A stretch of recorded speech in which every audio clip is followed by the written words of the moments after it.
Hello' বন্ধুসকল, মই আছোঁ এতিয়া ত্ৰিপালত মানে কাম কৰি আছোঁ।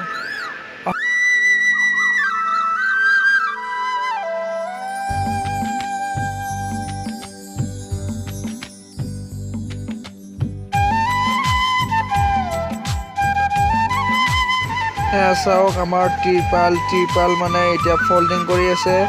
এতিয়া মানে মেচিনৰ পৰা মানে যেতিয়া ওলাই আছে, এতিয়া ওলাই আছে ধুনীয়াকৈ।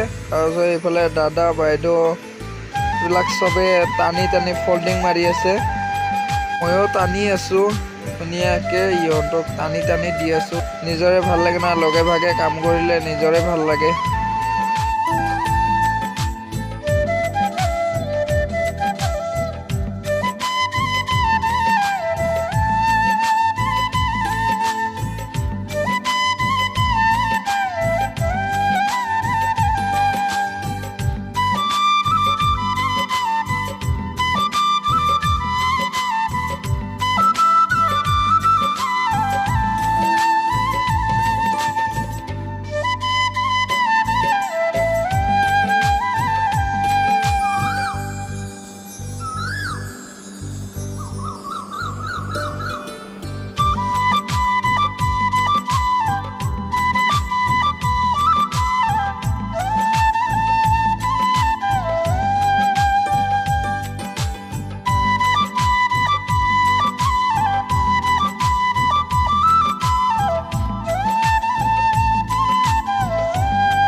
ভাল লাগিলে ভিডিঅ'টো লাইক কৰক, কমেণ্ট কৰক, লগতে ছাবস্ক্ৰাইব কৰিব দেই।